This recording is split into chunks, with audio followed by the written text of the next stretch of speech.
নবী আলাইহিস সালাম সাহাবায়ে কেরাম রাদিয়াল্লাহু তাআলা আনহুদেরকে বলতেছেন, ও আমার সাহাবীরা, বলো তো দেখি সব থেকে দরিদ্র ব্যক্তিকে,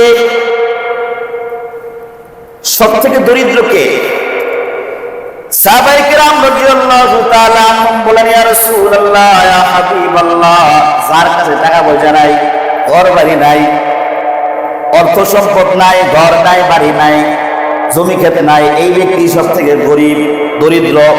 নবী আলাইহিস সালাম বললেন, না না না, ওই ব্যক্তি দরিদ্র না, দরিদ্র হলো কাল কিয়ামতের ময়দানে পাহাড় পরিমাণ নেকি নিয়ে যে ব্যক্তি উঠবে, ওই ব্যক্তি দরিদ্র।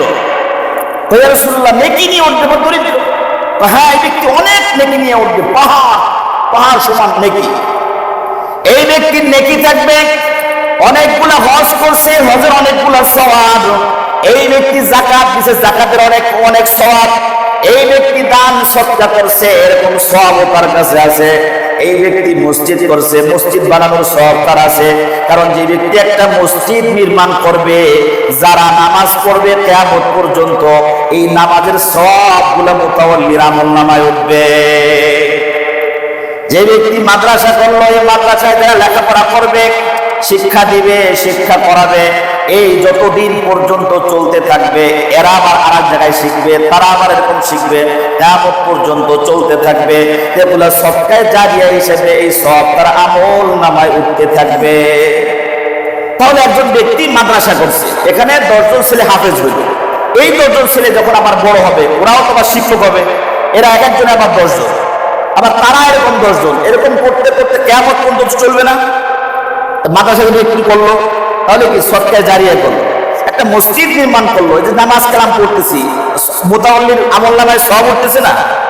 যারা এর সাথে জড়িত, এই মসজিদকে যারা মুহাব্বত করছেন, পরামর্শ দিচ্ছেন, আপনি দোয়া করেন আর না করেন, তাদের আমলনামায় কিন্তু সওয়াব যাচ্ছে। তাহলে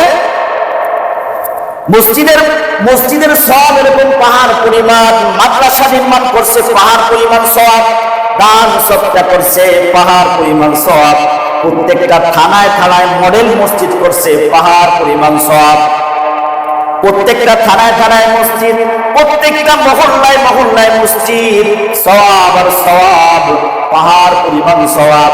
নামাজের সওয়াব, তাহাজ্জুদের সওয়াব, আউয়াবিনের সওয়াব, ইশরাকের সওয়াব, কোরআন তেলাওয়াতের সওয়াব, জিকিরের সওয়াব, বিশাল বড় পাহাড়ের মতো সওয়াব নিয়ে এক ব্যক্তি উঠবে। ওঠার পরে বিচার আচার যখন হবে,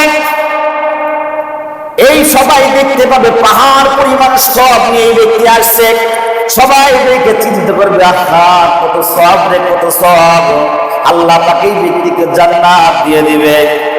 হঠাৎ করে এই ব্যক্তির পাওনাদাররা আসবে, পাওনাদাররা এক ব্যক্তি এসে বলবে, তুমি আমার নামে মিথ্যা একটা অপবাদ দিছিলা, দাও আজকে সওয়াব দাও। এই ব্যক্তিকে সওয়াব দেওয়া হবে।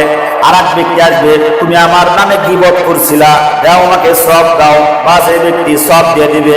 আর এক ব্যক্তি আসবে, তুমি আমার উপরে জুলুম করছিলা, দাও আমাকে সওয়াব দেওয়া হবে। আর এক ব্যক্তি বলবে এই অপরাধ করছিলা, আর এক ব্যক্তি বলবে এই অপরাধ করছিলা। এরকমই সবাই বাদী হয়ে যখন মামলা করবে, এই পাহাড় পরিমাণ সওয়াব, এই দেনা পাওনা শোধ করতে করতে আর নেকি নাই। পাওনাদার আছে অনেক, পাওনাদার অনেক, পাহাড় পরিমাণ সওয়াব যে করছে, মসজিদ বানাইছে, মাদ্রাসা, দান সদকা, হজ, যাকাত, আউয়াবিল, ইশরাক, সব সওয়াব। হাজী সাহেব, ওরে পাক্কা হাজী সাহেব, পাক্কা হাজী সাহেব, মাথার মধ্যে টুপি, জুব্বা গায়ে, দাঁড়ায় দাঁড়ায় হাঁটুর উপরে লুঙ্গি দিলে পেশাব করতেছে হাজী সাহেব, বুঝেন নাই? মসজিদে এসে 10টা ফ্যান দিচ্ছে, আর একজনের কাছ থেকে 1 লক্ষ টাকা বাইরে নিয়ে এসছে। মসজিদে ফ্যান দিচ্ছে কয়টা? 10টা। আর একজনের কাছ থেকে 5 লক্ষ বাইরে আনছে, আর একজনের উপরে জুলুম করে আনছে, অবিচার করে আনছে। এই হলো, এগুলো তো মানুষ দেখে না। এগুলো মানুষ কি দেখতেছে না? দেখে কি আল্লাহু আকবার, মসজিদে 10টা ফ্যান দিল, এসি লাগায় দিল, এই করলো সেই করলো, এগুলা মানুষ দেখে। আর জুলুম করে যাচ্ছে, এগুলো কোনো খবর নাই। এরকম যখন এই ব্যক্তির মানে পাওনাদাররা আসতে আসতে, পাওনা দিতে দিতে, নেকি আর কি একটাও নাই, পাওনাদার বহু, কি করবে এখন?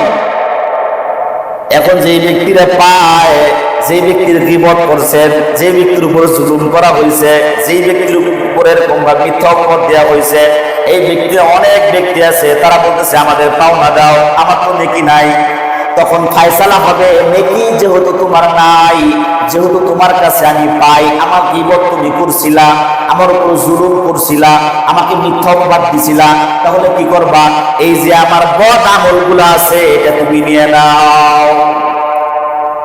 যে সমস্ত পাওনাদার গুলো আছে, এই পাওনাদার গুলো এখন বদ আমল গুলা তার উপরে দেওয়া হবে। এখন এতক্ষণ ছিল হইল নেকির পাহাড়, এখন হয়ে যাবে তার কাছে কি গুনাহের পাহাড় হয়ে গেল। এরপরে আল্লাহ রাব্বুল আলামিন ফয়সালা করবেন, হাজী সাহেব যাও যাও